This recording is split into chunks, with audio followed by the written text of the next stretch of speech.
लेकिन क्या किया जाए। तुलसी भमरी मेघ भागे मुख मोरी के।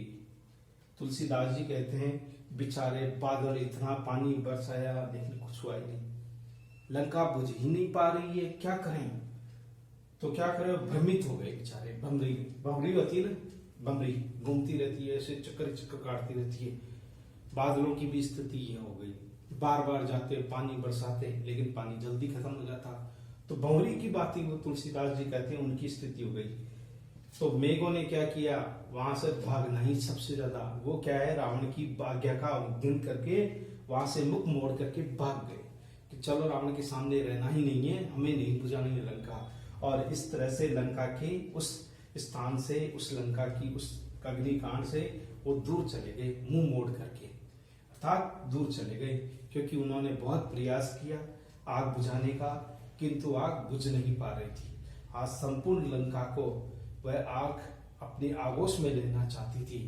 बेचारे बादल भी भमरी की भांति भ्रमित हो गए और अंत में वो रावण की अवज्ञा करके वहां से मुख मोड़ करके वहां से भाग गए। इस तरह से ये जो पूरा पद्यांश है ये लंका कांड की उस दृश्य को दिखाता है जिसमें किस तरह से हनुमान जी ने एक राम के दूत में काम किया और रावण को सबक सिखाने की उसकी संपूर्ण लंका के वैभव को समाप्त कर दिया।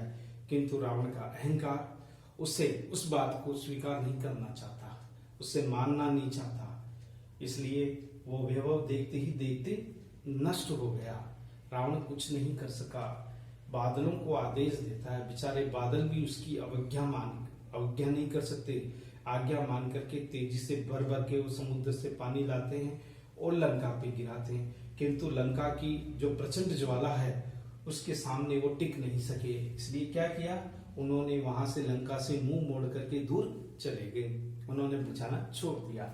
तो ये जो दृश्य है लंका का, वो दृश्य इसमें प्रस्तुत किया गया है।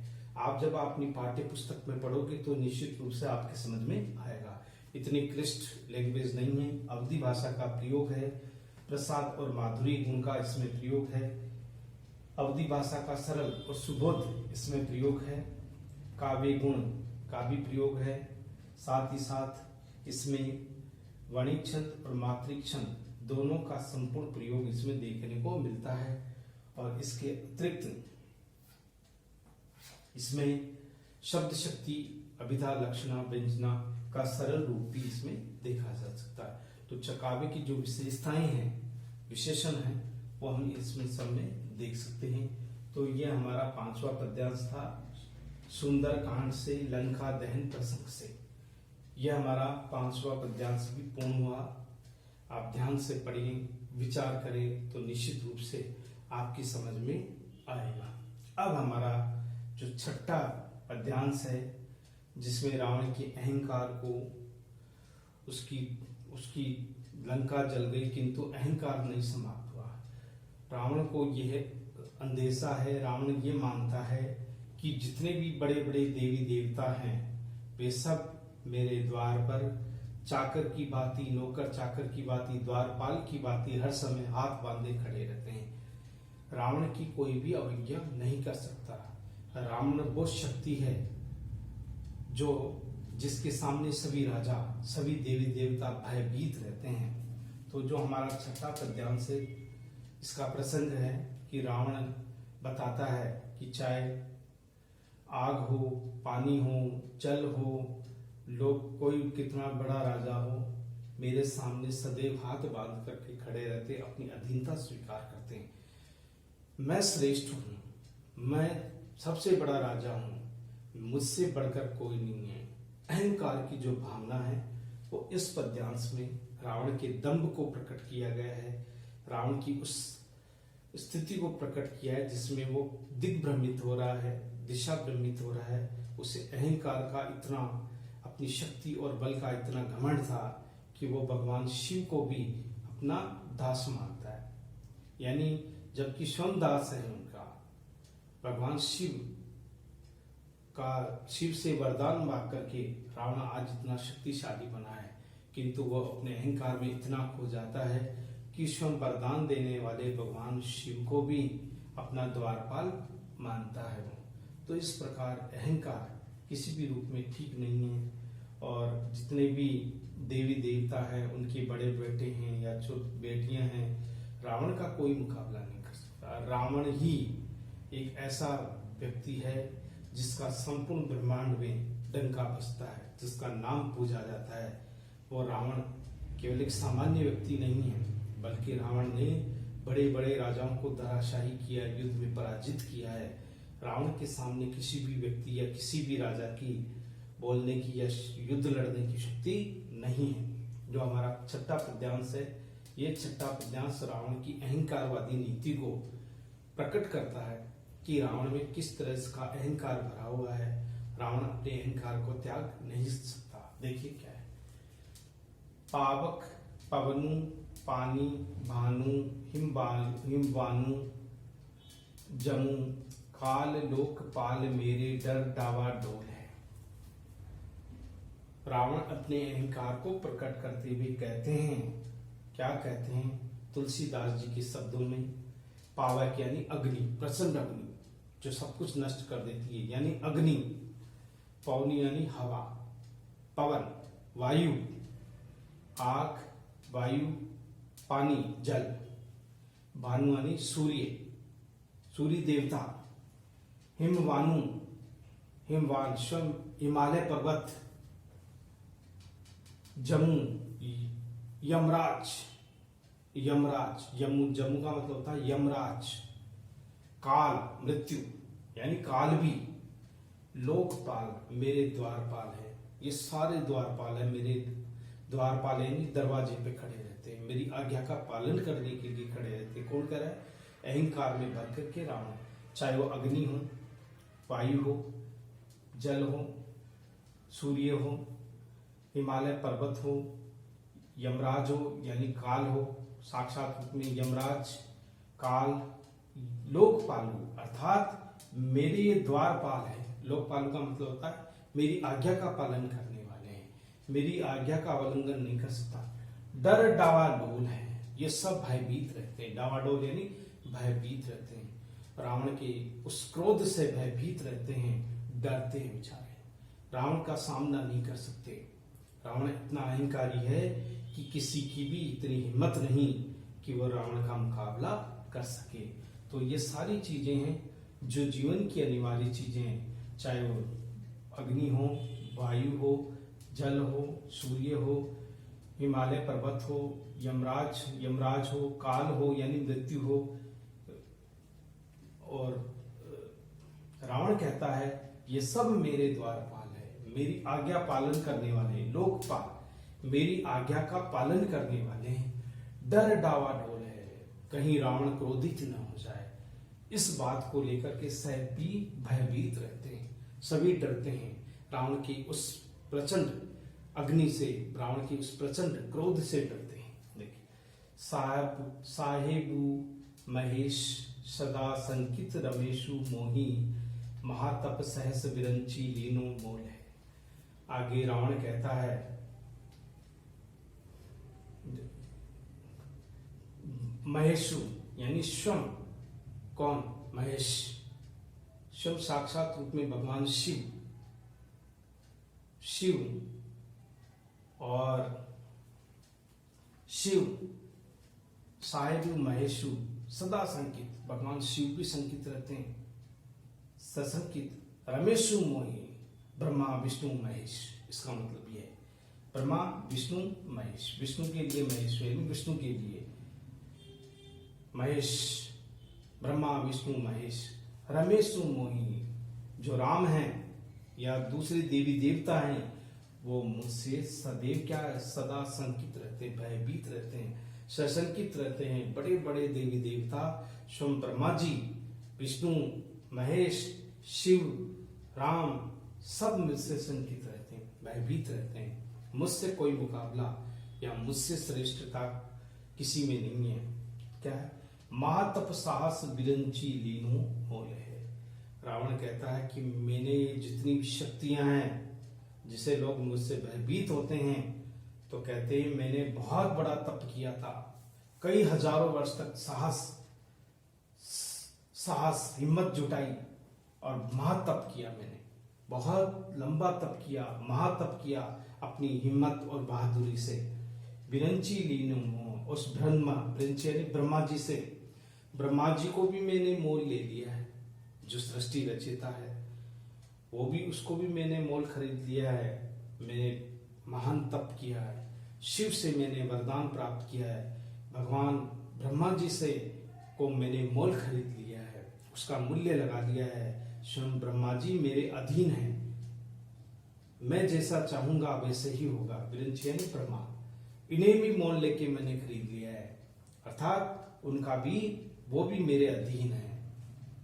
कौन कह रहा है? रावण। तुलसी त्रिलोक आज दूजो न विराजे राजू, बाजे बाजे राजनिके बेटा बेटी ओल है। आगे तुलसी रावण कहता है, क्या कहता है, बड़े ही गर्व से भर करके कवि तुलसीदास कहते हैं, इस तीनों लोक में आज रावण जैसा कोई राजा ऐसा नहीं है जो इस तरह का शासन कर रहा हो, जिससे सभी भयभीत हो। आज सारे तीनों लोक में रावण जैसा कोई दूसरा राजा नहीं है जो इस लंका में विराज रहा हो, जो लंका के सिंहासन पर विराज रहा हो। दूसरा कोई राजा नहीं है, रावण का कोई मुकाबला नहीं कर सकता। बाजे बाजे राजनीति के बेटा बेटी ओल है। जितने भी बड़े बड़े राजा महाराजा है, उनके बेटा और बेटी जो बड़े ही शक्तिशाली हैं, यशस्वी हैं, केवल वो भी मुकाबला नहीं कर सकते रावण का। जितने भी बड़े बड़े राजे बाजे हैं, बड़े बड़े राजपाट के मालिक हैं, उनके बेटे बेटियां हैं, ओल है, जो अन्य हैं, वो भी रावण का मुकाबला नहीं कर सकते हैं। वो अपनी सीमाओं में ही कैद हैं। रावण के सामने किसी की जाने की हिम्मत नहीं। किसी भी राजनीतिज्ञ की, किसी भी बड़े राजा के बेटा और बेटी दोनों रावण से नीचे हैं, रावण से निम्न हैं। चाहे कितने ही बड़े राजा के वो बेटे हों, रावण का मुकाबला नहीं कर सकते। देखिए, को है इस नाम को जो बाम होते महेश से मोहिसु को मालवान रावरे के बावरे से बोल है। आगे तुलसीदास जी कहते हैं, को है इस नाम को जो बाम होता है मोहिश को। कौन सा ऐसा नाम है परमात्मा का, ईश्वर का, यानी मुझसे बड़ा कोई नाम है क्या इस संसार भर में, जो मुझसे मेरा मुकाबला कर सके, मुझसे लड़ सके, मुझे अपनी शक्ति का प्रदर्शन कर सके। को है इस नाम को। साक्षात रूप में रावण तो उस परमात्मा से भी अपने आप को बड़ा समझता है। मैं तो उसके नाम से भी बड़ा हूं। उस इसका मतलब होता है ईश्वर, नाम, परमात्मा। बाम होत है मोहिसु, ऐसा कौन है जो मुझसे मुकाबला कर लेगा, जो मुझसे युद्ध कर सकेगा, जो मुझसे लड़ सकेगा। ऐसा कौन सा कोई व्यक्ति है। मालवान रावरे के बावरे से बोल है। ऐसे कहते हैं, वो तो क्या है, पागलपन का दूर है। रावण को, रावरे का मतलब था आपके। हे रावण, आपकी जैसे कोई बड़बोला आदमी या पागल व्यक्ति जैसे बड़बड़ाता है ना, और अपने आप को श्रेष्ठ मानता है, मालवान मानता है, शक्तिशाली मानता है, और धन वैभव से परिपूर्ण मानता है, और फिर वो मदांध हो जाता है। तो हे रावण, तुम्हारे बोल बावले, जैसे पागल व्यक्ति होता है वैसे बोल है। तुम्हारे बोल में केवल अहंकार छलकता है। तुम्हारे बोल में केवल अपनी झूठी दंभ प्रकट करते हो तुम। हे रावण, तुम्हारा मुकाबला, तुम ये कहते हो कि मुझसे कोई मुकाबला नहीं कर सकता। मुझसे मुकाबला करने के लिए किसी की हिम्मत नहीं। सभी देवी देवता मेरे सामने तुच्छ है। सबसे श्रेष्ठ रावण है। तो अपने आप को यहाँ रावण दंभ में भर करके सभी राजाओं से, सभी देवी देवताओं से, उस तीनों लोकों में अपने आप को ही वो श्रेष्ठ मानता है। तो ये पद्यांश जो है रावण की उस दंभ नीति को प्रकट करता है। रावण की उस नीति को प्रकट करता है जिसमें रावण अहंकार भर करके सबको अपने अधीन समझता है, सबको अपना गुलाम समझता है, सबको अपना द्वारपाल बनाकर रखता है, जैसा चाहे वैसे उनसे काम करवाता है। तो इस प्रकार की जो भावना है वो छठे पद्यांश में हमने पढ़ा कि किस तरह से रावण अहंकार से परिपूर्ण हो जाता है। ये अवधी भाषा का इसमें प्रयोग है। अलंकार, छंद और काव्य गुणों की विशेषताएं भी इसमें देख सकते हैं। साथ ही साथ इसमें छंदों का विशेष प्रयोग भी किया गया है। अलंकारों का प्रयोग भी देख सकते हैं। शब्द शक्ति का भी प्रयोग है। जो काव्य गुणों की विशेषताएं हैं वो भी इनमें देख सकते हैं। भाषा सरल, सुबोध और अवधी भाषा का इसमें प्रयोग देखा जा सकता है। तो इस प्रकार हमारे अभी तक हमने 6 पद्यांशों को बारी बारी से, ये तुलसीदास जी के पद्यांश हमने पढ़े कि तुलसीदास जी किस तरह से अपने उस भावनाओं को, अपनी आशय को स्पष्ट करते हैं। ये लंका दहन का ही एक प्रसंग है जो इस छठे पद्यांश में भी दिखाया गया। रावण के अहंकार को, उसके दंभ को, जो अपने आप को श्रेष्ठ साबित करता है, अपने आप को श्रेष्ठ मानता है।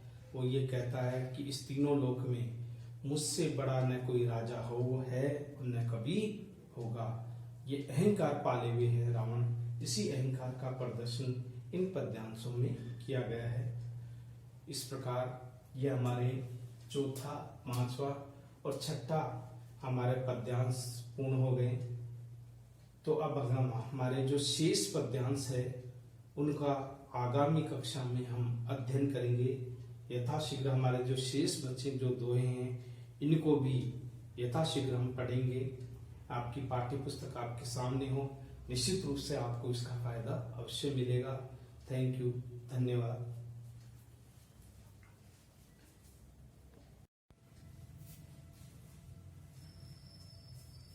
प्रिय विद्यार्थियों, बीए पार्ट फर्स्ट का हम तुलसीदास के काव्य के संदर्भ में पढ़ रहे हैं। तुलसीदास जी के 3 दोहे हम कवितावली के माध्यम से पढ़े। 3 दोहों को हमने पूर्व कक्षा में पढ़ा। अब हमारा जो चौथा दोहा है वो कवितावली से ही है। चौथा जो पद्यांश है तुलसीदास जी का, जिसके अंतर्गत जब राम, लक्ष्मण और सीता वन मार्ग की ओर जाते हैं तो ग्रामीण जो वधुएं हैं, ग्रामीण जो स्त्रियां हैं, वो तरह तरह से उस राम, लक्ष्मण और सीता को बहुत ही प्रेम भरी निगाहों से देखती हैं।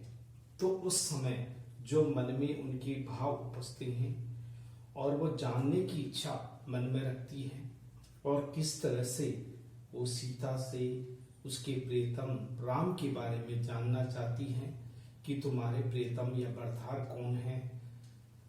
बड़ी ही चतुर वो ग्रामीण वधुएं हैं जो सीता की मनोस्थिति को जान करके वो राम के बारे में जानना चाहती हैं। तो इस प्रकार का जो पद्यांश है हमारा चौथा पद्यांश, ये जो पद्यांश है इस पद्यांश में ग्रामीण वधुओं की चतुराई भरी बातें और सीता का चतुराई भरी बातों के अनुरूप बिना शब्द उच्चारे, आंखों ही आंखों इशारे के माध्यम से बिना कुछ शब्द का उच्चारण किए हुए अपने आशय को स्पष्ट कर देना। अगला जो हमारा पद्यांश है चौथा पद्यांश, ये इसी आशय को स्पष्ट करता है। तुलसीदास जी ने किस तरह से एक नारी भावना की अनुभूति प्रेम के गूढ़ रूप में उस प्रकट की है, उसका हम अध्ययन हमारे चौथे इस पद्यांश के माध्यम से करेंगे। ये तुलसीदास की ही रचना है और कवितावली से, कवितावली का अंश है। तो हमारी जो चौथा पद्यांश है उस पद्यांश को हम बताते हैं, पढ़ते हैं। देखिए क्या कहते हैं तुलसीदास। सुनी सुंदर बेन सुधारस साने, सयानी है जानकी जानी भली। सुनी यानी सुना। अचानक ग्रामीण वधुएं सुंदर बेन, बेन यानी वाणी, मधुर और सुंदर वाणी यानी अमृत से भीगी हुई, सुधारस यानी अमृत के समान, कानों में जैसे अमृत घोल दिया हो ऐसी बड़ी सयानी, साने यानी भीगी हुई, सयानी चतुराई से परिपूर्ण, सयानी यानी चतुराई से परिपूर्ण, जानकी जानी भली। सीता जो थी, सीता वो अच्छी तरह से जान गई थी कि ये ग्रामीण बधुएं मीठी मीठी बातों से, मीठी या मधुर या अमृत के समान वाणी से राम के बारे में कुछ जानना चाहती हैं। ये बात पहली पंक्ति में, इसलिए वे बड़ी ही मधुर और अमृत से भरे हुए शब्दों का उच्चारण करती हैं। इस बात को जानकी यानी सीता अच्छी तरह से जान गई थी कि उनकी बातों में बड़ी गहराई है। किनकी? ग्रामीण बधुओं की। इसलिए यह बात सीता अच्छी तरह से जान गई थी कि बड़ी चतुर हैंगे। ग्रामीण बधुएं बिल्कुल सीधी सादी नहीं है, बहुत ही चतुर है। इसलिए ग्रामीण बधुओं ने, ग्रामीण स्त्रियों ने बड़ी चतुराई से भरे हुए यानी कि मधुरता से युक्त अपने शब्द उच्चारित किए, अपनी बात प्रकट की सीता से। ये बात सीता ने अच्छी तरह से जान ली थी कि कितनी चतुर है, ये बात करने में कितनी चतुर है ग्रामीण बधुएं। ये बात सीता ने जान ली थी। तिरछे करी नैन द्वे जिन्हें समझाए कछु न मुस्कान चली। सीता ने कुछ भी उत्तर नहीं दिया। जब ग्रामीण बधुओं ने ये पूछा, क्या पूछा? प्रेम से भरे हुए शब्दों में कि तुम्हारे पति कौन है, तुम्हारे स्वामी कौन है। इस बात को सुनकर के सीता सक पकड़ा गई, शर्म आ गई। तो इसलिए उसने क्या उत्तर दिया? सीता भी बड़ी चतुर थी। उसने किस तरह से तिरछे नेत्र यानी इशारा किया, नेत्रों को तिरछा करके उन्हें समझा रही है कि ये मेरे प्रियतम है। कैसे? नेत्रों के ही माध्यम से, बिना कुछ शब्द उच्चारित किए हुए सीता अपने ही शब्दों में, अपने ही यानी संकेत के माध्यम से उन्हें समझा रही है। कछुक यानी कुछ मुस्काई चली और फिर मुस्कुरा करके वहां से चल देती है। अर्थात वो शब्द उच्चारित नहीं करती। जब ग्रामीण बधुएं राम के बारे में जानना चाहती है, बड़ी मधुरता से, उच्चतराई भरे शब्दों से सीता से इस बारे में जानना चाहती है। तो सीता भी बड़ी चतुर थी, इसलिए उसने अपने नेत्रों को तिरछा करके उन्हें कुछ समझाती है, कुछ कहती है और मुस्कुरा करके वहां से चली जाती है बिना कुछ उत्तर दिए, क्योंकि वो प्रियतम का नाम नहीं लेना चाहती। वो केवल इशारों में, केवल नेत्रों के कटाक्षों के माध्यम से ही अपनी बात को, अपने आशय को स्पष्ट कर देती है और मुस्कुरा करके वहां से चल देती है। ग्रामीण बधुएं उसके आशय को अच्छी तरह से समझ लेती है। दूसरी पंक्ति का अर्थ है, तुलसी ते ही ओरस सबे सोहे सबे अवलोकती लोचन लाहू अली। देखिए, तुलसीदास जी कहते हैं, ते यानी इस, अवसर यानी अवसर पर, सबे सोहे सबे, इस अवसर पर राम लक्ष्मण सीता जो कुछ भी मूर्ति व सलोनी मूर्ति थी सबको अपनी ओर आकर्षित कर रही थी। सो यानी अच्छी लग रही थी सभी को। ग्रामीण बधुओं ने जब राम लक्ष्मण और सीता की वह परम सुंदर मूर्ति देखी तो इस अवसर पर कि वो वनवास के मार्ग से जा रहे हैं, इस अवसर पर तो वो अपना सौभाग्य मानती है। वो ये कहती है कि ये हमारा सौभाग्य था, ये उस परमात्मा ने हमें आज स्वयं साक्षात रूप से उस ब्रह्म के दर्शन करा दिए, ईश्वर के दर्शन। इस अवसर पर सब अपने अपने भाग्य को सराहती है। सोहे सबे यानी सब अपने भाग्य को सराहती है। अवलोकती लोचन लाहू अली, अली का मतलब यह सखी होगा। हे सखी, हम तो ये कहती हैं कि हमारे आज ये लोचन यानी नेत्र जो हमने धारण किए हुए हैं, जो हमने साक्षात रूप में उस परमात्मा के दर्शन किए, उन राम के दर्शन किए हैं, अवलोकी यानी देखा है, उन्हें देखा है, हम अपने नेत्रों को क्या कहते हैं, धन्य मानती हैं, सौभाग्यशाली मानती है कि इन्हीं आंखों से उस परमात्मा के, उस राम के दर्शन हमें हो सके हैं। हे सखी, ये तो हमारा सौभाग्य है, ये हमारा सौभाग्य है कि हमें उन परम पिता परमेश्वर स्वयं राम के दर्शन हुए हैं। ऐसे राम के दर्शनों को पा करके ये हमारी आंखें भी धन्य हो गई है। हे सखी, अब देखिए, अनुराग तड़ांग में भानु उदय, विकसी मनो मंजुल कंज करी। उदाहरण देते हुए तुलसीदास जी कहते हैं कि ग्रामीण स्त्रियां इस तरह से प्रकट हो रही थी या दिखाई दे रही थी कि मानो एक उदाहरण आया है यहाँ। अनुराग यानी प्रेम, तड़ांग यानी प्रेम रूपी कोई विशाल तालाब में भानु उदय, जैसे कोई सूर्य उदय हो गया हो। प्रेम रूपी तालाब के ऊपर कोई सूर्य उदय हो गया हो।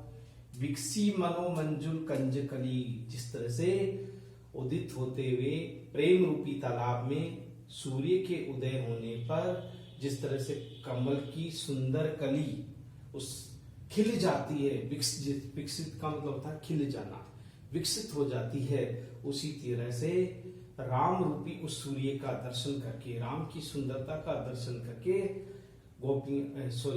ग्रामीण वधुएं ऐसी प्रतीत होती है कि मानो साक्षात रूप में कोई कमल की कोई कली हो सुंदर, जिसे सूर्य को देखते ही वो खिलने लगी हो। इस प्रकार का जो दृश्य है वो आंखों के सामने उपस्थित होते। मंजुल का मतलब होता है सुंदर, मनो यानी मानो, कंज कली कोई कमल की कली हो, जो मानो सूर्य को उदय होते हुए देख करके प्रेम रूपी तालाब में खिल गई हो, प्रेम रूपी तालाब में पूरी तरह से प्रफुल्लित हो गई हो। ग्रामीण वधुएं इसी प्रकार से दिखाई दे रही थी, अनुभवित हो रही थी कि किस तरह से ग्रामीण वधुएं कृष्ण उस राम के उस स्वरूप को देख करके, राम के उस रूप को देख करके अपने आप को धन्य मानती है। तो हमारा जो ये चौथा पद्यांश है, इस पद्यांश में ग्रामीण वधुओं की चतुराई के साथ साथ सीता की उस स्वभाव का, चरित्र का भी पता चलता है, जिसे वो अपने पति का नाम नहीं लेती, न वो संबोधन करती है, किंतु बड़े ही संकेत भरे इशारों से वह अपने आशय को स्पष्ट कर देती है। इस पद्यांशों से पता चलता है कि केवल ग्रामीण वधुएं ही चतुर नहीं है, यहाँ सीता भी बहुत चतुर है। और साथ ही साथ वो उसी तरह से, जिस तरह से कमल की कली सूर्य को देखकर उदित हो जाती है, खिल जाती है, उसी तरह से राम के दर्शनों को पाकर के ग्रामीण वधुएं पूरी तरह से खुश हो जाती है, प्रफुल्लित हो जाती है, जैसे मानो प्रेम रूपी तालाब में कोई सुंदर कोई कमल की कली खिली हुई हो, जो सूर्य के उदय होने पर अपने प्रेम और अनुराग को प्रकट कर रही हो। इस प्रकार के जो भाव है इस हमारे चौथे पद्यांश में बताया गया है, जिसमें प्रेम का आदान प्रदान हो रहा है। तो इस प्रकार तुलसी ने प्रेम की मनोस्थिति का चित्रण बड़े ही गूढ़ भावों में, बड़े ही आकर्षक रूप में इस पद्यांशों में किया है। हम विशेष में ये लिख सकते हैं, भाषा सरल है, सुबोध है, आकर्षक है, अवधि भाषा का प्रयोग किया गया है, माधुर्य और प्रसाद गुणों का इसमें विशेष रूप से प्रयोग है, वणिक और मात्रिक छंदों का भी प्रयोग हम इसमें देख सकते हैं। इसके अतिरिक्त इसमें श्रृंगार रस का, संयोग पक्ष का सुंदर वर्णन भी देखने को मिलता है। तो ये सारी विशेषताएं हम तुलसी के इस चौथे पद्यांश में देख सकते हैं। इसके अतिरिक्त काव्य की जो विशेषताएं हो सकती है वो संपूर्ण विशेषताएं इस पद्यांश में देखी जा सकती है। अलंकार, छंद, काव्य गुण, रस, सभी की अनुभूति इन सभी पद्यांशों में अनुभूति हुई है। तो इस प्रकार से तुलसीदास का ये चौथा पद्यांश है जो हमने पढ़ा। अब हमारा जो अलग प्रसंग आएगा वो है सुंदर कांड से है। लंका दहन का एक प्रसंग है कि जब राम, लक्ष्मण और सीता वन मार्ग में जाते हैं तो एक घटना घटित होती है। मौका देखकर इस अवसर पर रावण की बहन शूर्पणखा आती है, जिसका नाक लक्ष्मण के द्वारा काट दिया जाता है।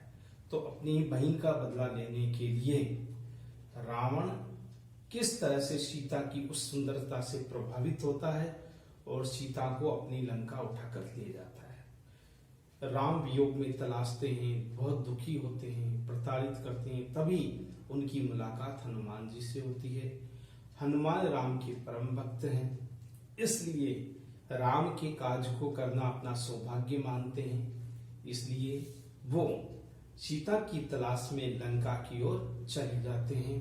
लंका में रावण द्वारा हनुमान जी की पूंछ में आग लगा दी जाती है। हनुमान भी कम चतुर नहीं थे, उन्होंने संपूर्ण उस सोने की लंका में आग लगा दी। देखते ही देखते रावण का सारा वैभव, सारा घमंड देखते ही देखते चूर हो गया। तो ये जो लंका कांड है या लंका दहन है, इसी प्रसंग को आधार बना करके हम रामचरितमानस का ही एक प्रसंग है, ये सुंदरकांड है। सुंदरकांड का एक भाग है लंका दहन, जिसमें हनुमान जी द्वारा रावण की संपूर्ण राजसी वैभव को, सत्ता को समाप्त करने के लिए लंका को में आग लगा दी जाती है। तो रावण विचलित हो जाता है। एक बंदर जिसने रावण की संपूर्ण लंका को जला करके राख कर देने का संकल्प दोहराया, ये देख करके वो दुखी हो जाता है तथा वह आदेश देता है बादलों को, जो उनके पहरेदार हैं, जो उनकी रक्षक हैं, वो क्रोध में भर करके बहुत तेजी से कहता है, जाओ तुम पानी भरकर लाओ और लंका को अपने पानी से शीघ्र ही बुझाओ, नहीं तो इस संपूर्ण लंका जल करके राख हो जाएगी। इसी मनोभावों को बड़े साथ ही साथ रावण के दंभ को भी इसमें स्पष्ट किया गया है कि रस्सी जल जाती है किंतु उसका बल नहीं जाता। रावण की लंका जल गई, लेकिन रावण का अहंकार ज्यों का त्यों बना रहा। इस प्रसंग में भी यही तुलसीदास ने बताया कि अहंकार को त्याग करके रावण को परिस्थिति के अनुकूल समझौता करना चाहिए था, किंतु रावण ऐसा न कर सका, क्योंकि वह दंभ से भरा हुआ था, वो घमंड से भरा हुआ था। उसके सामने वह अपने सामने किसी को तुच्छ कुछ भी नहीं समझता था। एक बंदर ने, राम के एक छोटे से दूत ने लंका की ये दुर्दशा कर दी। तो यहाँ पर जो हमारा ये पद्यांश है, इस पद्यांश में लंका दहन के इस प्रसंग को बड़े ही रोचक, बड़े ही आकर्षक ढंग से तुलसी ने रामचरितमानस के एक कांड लंका दहन से हम लिए गए सुंदरकांड का ये एक अंश है, जिसमें हनुमान जी द्वारा किए गए उस कार्य की यहाँ कार्य को बताया गया है। जब वो लंका को जलाते हैं तो रावण विचलित हो जाता है, रावण घबरा जाता है और सोचता है उसका संपूर्ण वैभव, उसकी सोने की लंका अग्नि की भेंट हो जाएगी, अग्नि में समर्पित हो जाएगी। इसलिए वह बादलों को आदेश देता है कि वे उसके आदेशों का तुरंत पालन करें, बिना विलंब किए तुरंत, और समूह के रूप में जाए और तेजी से वर्षा करे। तो इसकी अनुभूति हम इस 5वें पद्यांश में हम करेंगे कि तुलसीदास इस पद्यांश में क्या कहना चाहते हैं। सुंदरकांड से है, लंका दहन का ये प्रसंग है। देखिए, कोपी दस्कंत तब प्रलय प्रयोद बोले, रावण रजाई धाये आई यूथ जोरी के। कोपी यानी क्रोध भरकर, दस्कंद यानी रावण जिसके 10 शिरों, दशानन जिसे हम कहते हैं। कोपी यानी रावण ने जब देखा कि लंका जल रही है तो वो क्रोध से भर गया, और क्रोध से भर करके क्रोधित वाक्य में तब वो प्रलय प्रयोद बोले, प्रलयंकाली भयंकर गरजने वाले, बरसने वाले बादलों से वो बोले। कौन? रावण बोला। क्या बोला? रावण रजाई धाये आई जूत जोर के। रावण ने सबको कहा इधर आओ, सबको आमंत्रित किया। रजाई ने आमंत्रित किया। रावण राजे धाये आई यूथ कि तुम तेजी से दौड़ कर आओ। धाये का मतलब होता दौड़ करके, आई यानी आओ, जूत जोरी के यानी समूह के रूप में, टुकड़ों में नहीं, बल्कि तुम सारे के सारे जितने भी बादल हो समूह के रूप में मेरे पास में आओ और मेरी आज्ञा का तुम पालन करो। जूत का मतलब होता है समूह, समूह के रूप में जुड़ करके आपस में मिल करके मेरे पास सामने मेरे आदेश का पालन करें।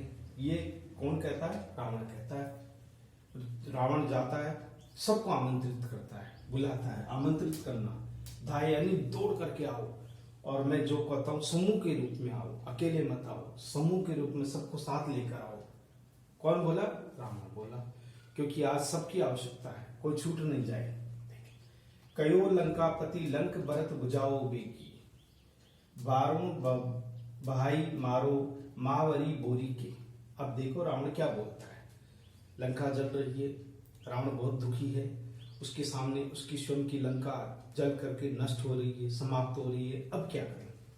तो क्या कहे, लंकापति रावण ने कहा, क्या कहा, लंक भरत बुझाओ बेगी, मेरी लंका जल रही है, सोने की लंका, मेरा वैभव, मेरी ये सोने की सुंदर लंका जल रही है, उसे तुरंत बुझाओ जाकर के। बेगी यानी शीघ्र, जाओ तुम पानी भरकर लाओ समुद्र से और शीघ्र ही आकर के इस जलती हुई लंका को बुझा दो। कौन कह रहा है? कयो लंकापति, अर्थात लंकापति रावण ने कहा, लंक भरत बुझाओ, इस जलती हुई लंका को तुम जल्दी से बुझा दो। जो लंका जल रही है, जो नष्ट हो रही है लंका, जगह जगह से अग्नि कांड हो रहा है, जगह जगह से लंका जल रही है, तो हे बादलों, तुम मेरी आदेश का पालन करो, तुरंत जाओ और क्या, जल्दी से जल्दी इस आग को बुझा दो। अब देखिए, बारुण भाई मारो महावरी वारी बोरी के, वारुण भाई मारो महावारी बोरी के।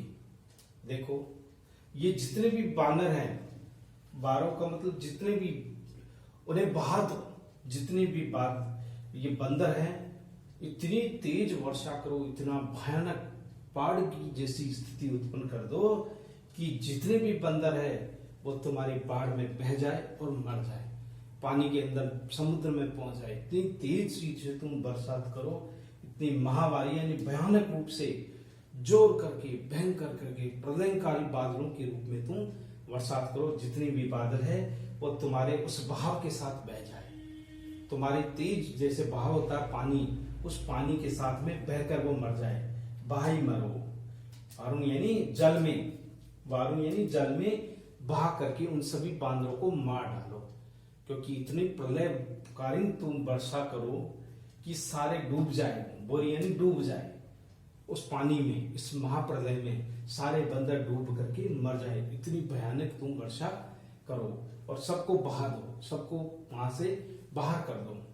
देखो, भले नाथ नाई माथ चले पाथ प्रदनाथ, भले नाथ नाई माथ चले पाथ प्रदनाथ। जैसे ही रावण ने आदेश दिया, तब भले नाथ उस स्वामी की आज्ञा का पालन करने के लिए बादल वहां से तत्पर हो गए।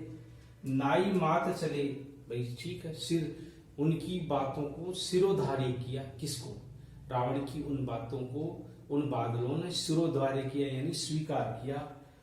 पाथ प्रदनाथ यानी उस रास्ते पर वो चल पड़े जिस रास्ते के लिए उन्होंने, उनके स्वामी ने कहा कि जाओ और जाकर के शीघ्र ही जल पर के लाओ, इतने प्रलयकारी वर्षा करो कि तुम्हारे भाव में सारे बंदर डूब के मर जाए या बह जाए। तो ये बात कहते ही उसकी बात को सिर माथे धरे, अर्थात स्वीकार करते हुए वे अपने उस नाथ की, स्वामी की बात का, आज्ञा का पालन करने के लिए अपने रास्ते पर चल पड़ते हैं। बरसे मूसलाधार बार बार धोरी के, कहते हैं कि इस तरह से भयानक रूप से मूसलाधार बार बार बारिश हो रही है, बार बार बादल खाली होते हैं, फिर बढ़ते हैं, फिर खाली होते हैं, ये क्रम चल रहा है, लेकिन लंका नहीं बुझ पड़े, क्योंकि भयानक लंका में भयानक प्रचंड अग्निकांड हो गया।